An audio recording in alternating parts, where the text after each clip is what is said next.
noite a todos. Sejam muito bem-vindos. Mais uma vez estamos reunidos aqui em nome de Jesus, graças a Deus. Pedido a vocês também, na segunda parte da nossa reunião, é muito importante a participação de todos nós. Tem as pessoas que vão dialogar, os médiuns que recebem os espíritos, mas a participação de vocês é muito importante para ficar em oração por eles. E a gente, lógico, às vezes tem algum ente com problema, adoentado, alguma coisa também, vamos fazer oração por eles, mas aos espíritos irmãos que vêm na mesa também. Porque às vezes muitos deles vêm sem saber que desencarnaram, vêm perturbados. Então vamos ficar também nessa hora em oração por eles, para que a gente possa conseguir encaminhar eles da melhor maneira possível. Tá bem? Vamos lá começar então, João? Boa noite a todos. Sejam todos bem-vindos para mais uma noite de estudo, para mais uma noite de doação, para mais uma noite de entrega. Vamos transbordar nosso coração de amor, vamos doar esse amor ao nosso próximo. Hoje é uma noite de estudo, de entrosamento. Nós vamos aqui dando sequência, esperamos concluir hoje o capítulo 6, que fala sobre as manifestações visuais, aquilo que nós podemos ver, que antes não acreditávamos e que agora é nossa realidade.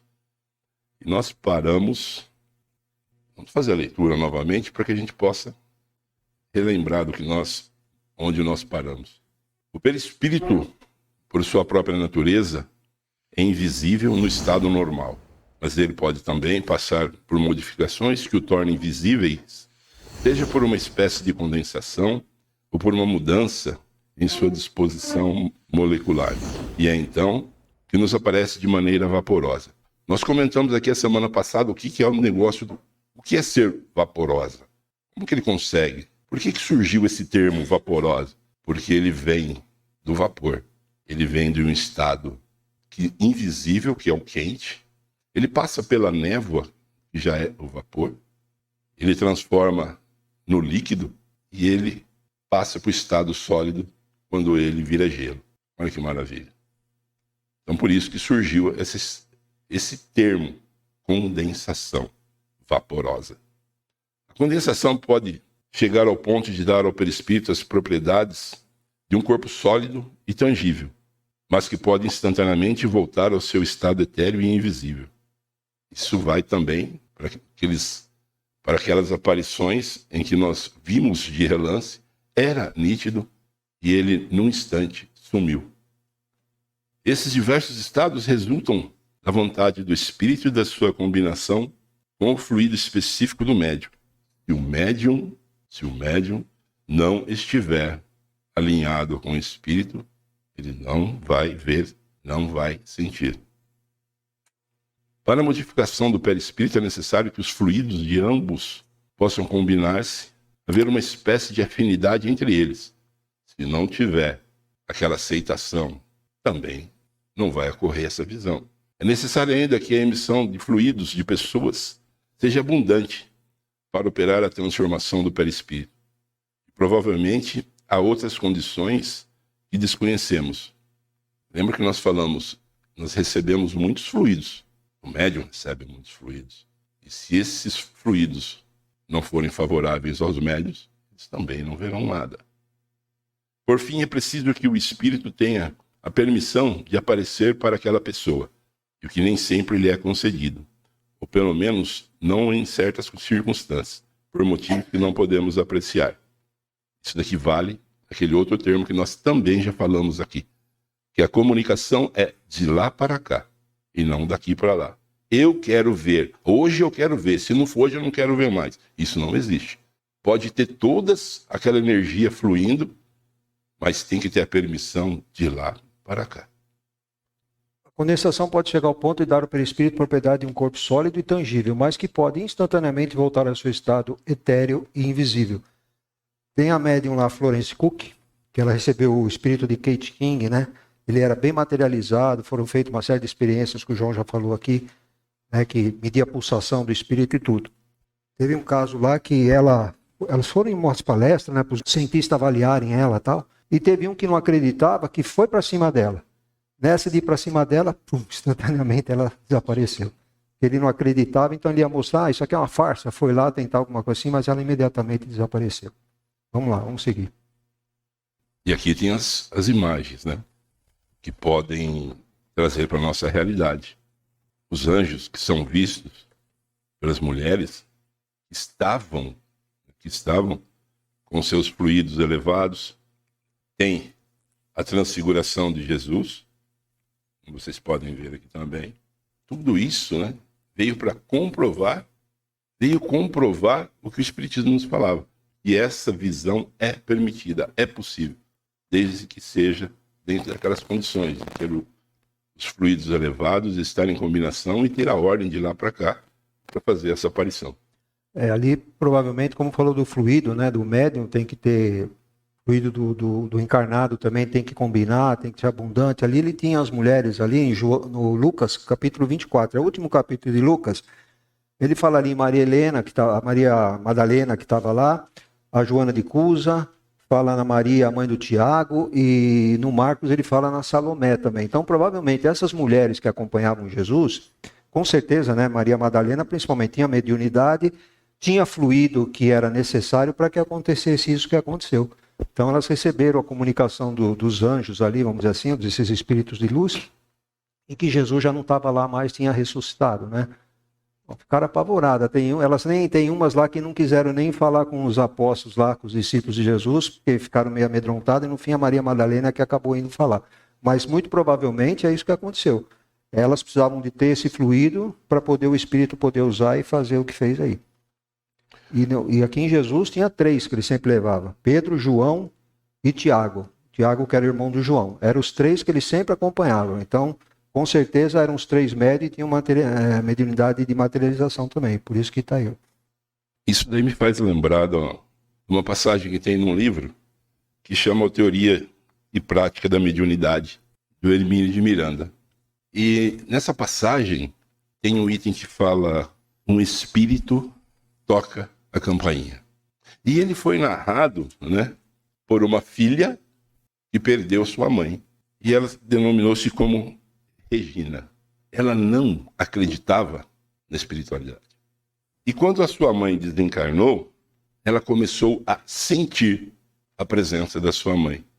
Ela começou a criar alguns hábitos que estavam muito relacionados com a mãe dela. Então, ela não conseguia vê-la. Ela não acreditava. Acreditava, sim, que tudo aquilo ali era ilusão. Tudo aquilo ali era consciência. E o que aconteceu? Ela começou a se aprofundar nisso daí. Ela começou a estudar. Até que numa bela noite, já altas horas, ela se recolheu para dormir. Quando toca a campainha da porta principal de sua casa, ela levanta e vai abrir a porta. Ela acreditava que estava se levantando. Nesse exato momento, ela estava se desdobrando. Quando, como nesse exemplo, a sua mãe passa pela porta que estava fechada, e ela vê nitidamente a sua mãe. Tão perfeito, que ela pensou que estivessem acordadas.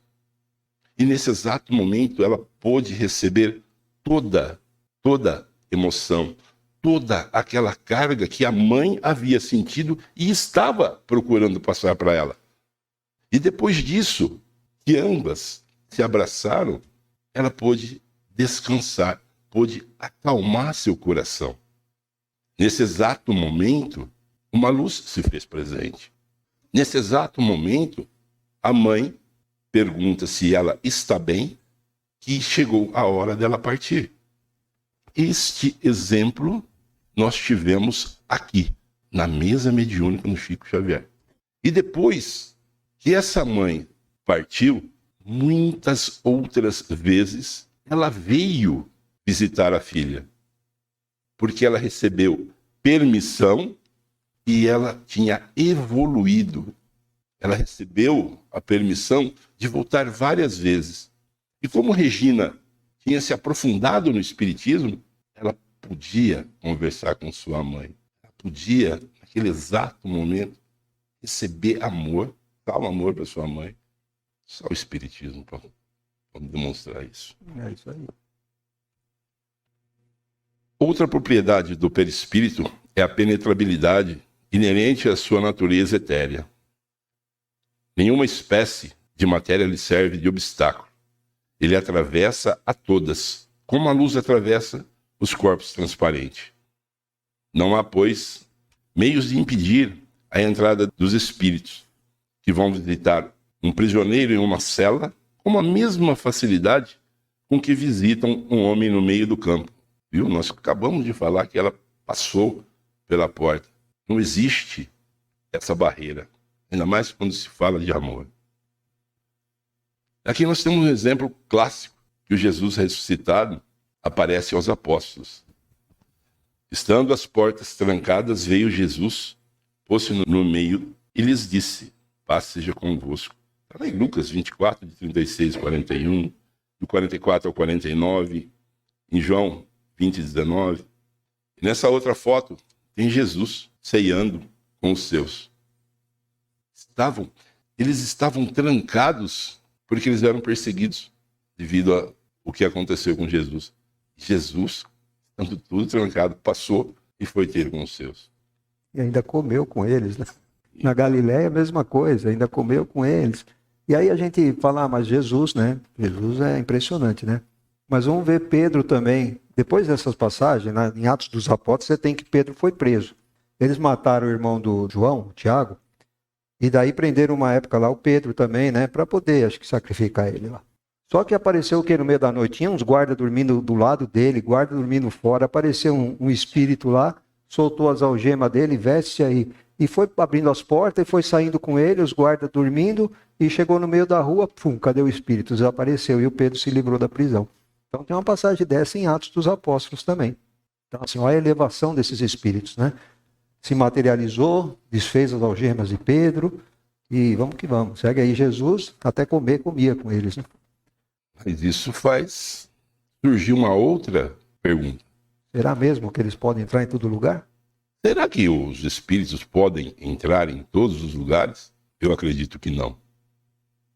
Se nós recordarmos um pouquinho, aquele senhorzinho que fica aqui na frente falando para nós, ele disse que existe uma barreira magnética em volta do centro que não deixa, não permite que todos os espíritos entrem no centro. Ali, aquela foto demonstra isso daí, né? Só entra aquele que tem permissão para entrar. E não adianta insistir que ele não entra. Ele não vai entrar.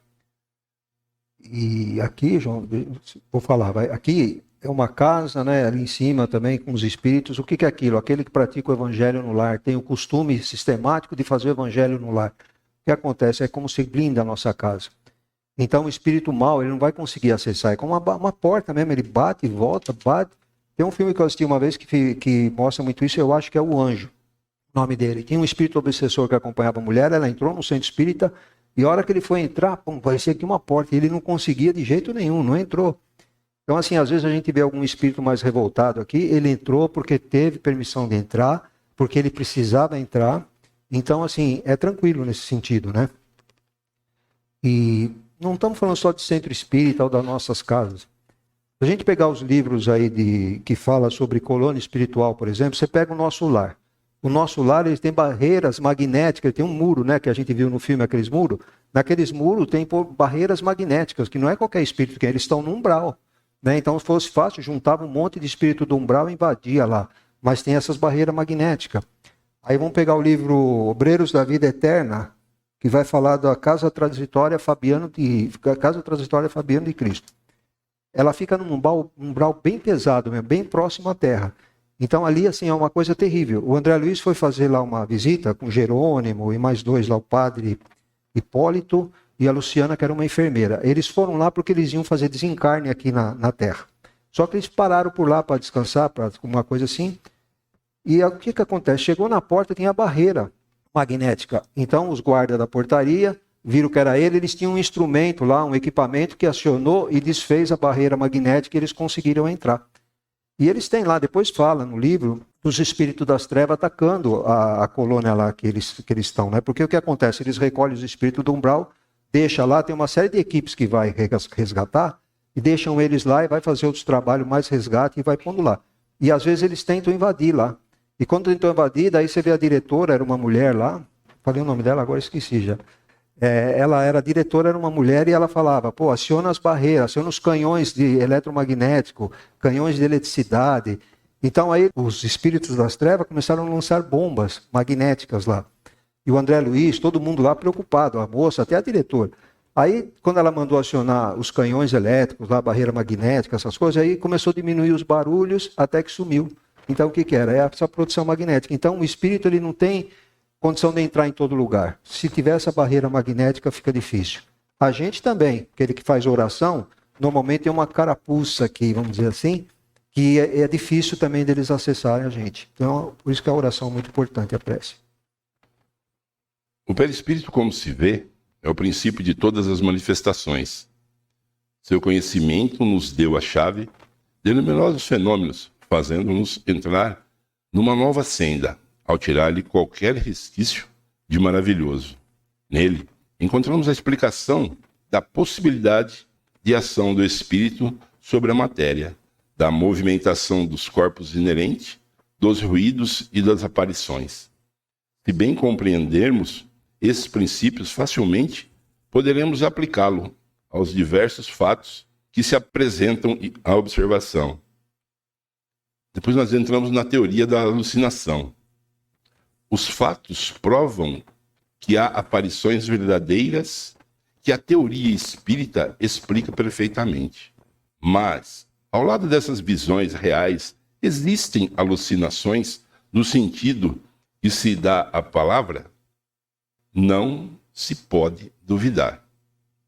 Quando ele fala assim que não se pode duvidar, eu acredito que existem as alucinações, como também não existem. Algumas coisas são reais. E vai muito de uma interpretação, de uma permissão, se pode ou se não pode. E ele fala, qual a sua origem?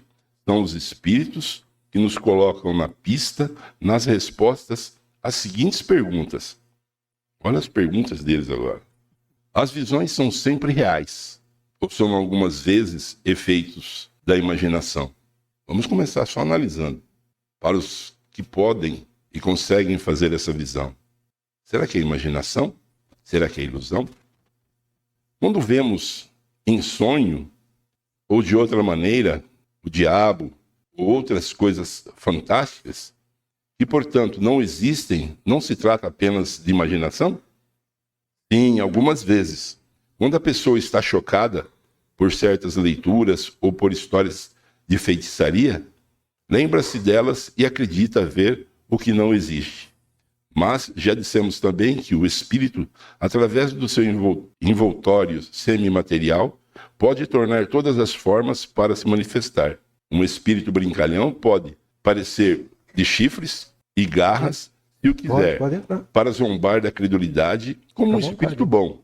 Pode aparecer de asas e de maneira radiosa. Isso aqui é uma passagem que merece a gente dar um ênfase, né? Como, por exemplo, o diabo ou outras coisas fantásticas. Como que nós podemos definir isso daí? Coisas ruins? Será que o diabo é coisa ruim? O diabo, com o perdão da palavra, ele é o cara que mais acredita em Deus. O diabo é aquele cara que mais acredita em Deus.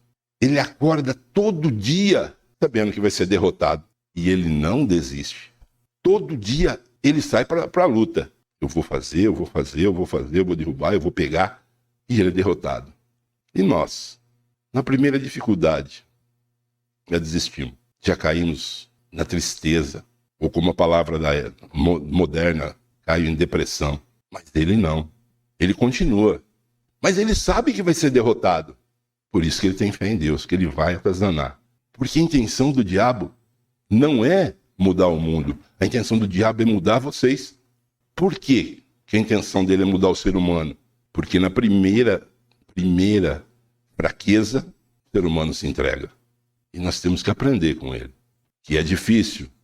Veja, lembrando sempre, o diabo é uma criação também de Deus. Ele estava lá em Isaac, estava lá em Abraão e nunca conseguiu vencê-los. Cabe a cada um de nós fazer a nossa parte. Ele não vai nos vencer. Como, por exemplo, aqui, espíritos do mal, que ficam atormentando. Ah, eu não estou sentindo bem. Ah, eu estou perturbado. Cadê a oração? Cadê o poder da oração? Por que quando nós estamos doentes, frágeis, aí eu abro meu coração para Deus. Aí eu faço uma oração fervorosa. Mas primeiro tem que estar mal para fazer uma oração. Por que não fazer essa oração fervorosa quando meu coração está transbordando de alegria? Ah, porque aí Deus não é importante. Será que é isso que ele fala para nós? É o mesmo caso.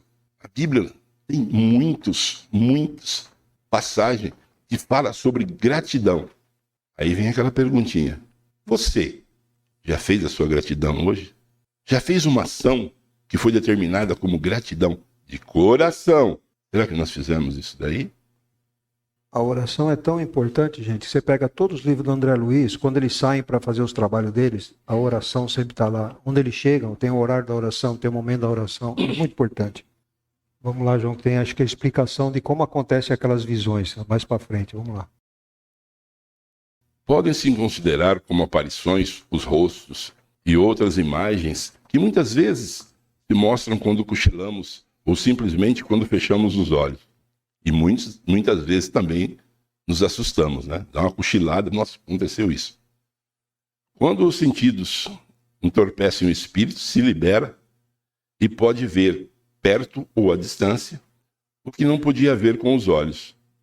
As imagens quase sempre são visões, mas podem ser também o efeito de impressões que a vista de certos objetos deixou no cérebro, que conserva os seus traços como conserva os sons. O espírito liberto vê então o seu próprio cérebro, as impressões ali fixadas como numa chapa fotográfica. Ora, num estado de emancipação, a alma pode ver o cérebro e nele reencontra suas imagens, sobretudo as que mais o tocam segundo a natureza de suas preocupações ou disposições íntimas. É assim que reencontra a impressão de cenas religiosas, diabólicas, dramáticas, mundanas, das figuras de animais bizarros que viu outrora em pintura ou ouvir em narrações, porque estas deixam também as suas impressões. Assim, a alma vê realmente, mas apenas uma imagem fotográfica no cérebro. Aqui nós temos duas opções, né? Primeiro, o espírito que está fora da gente, um espírito do lado, ele consegue ver nosso cérebro também.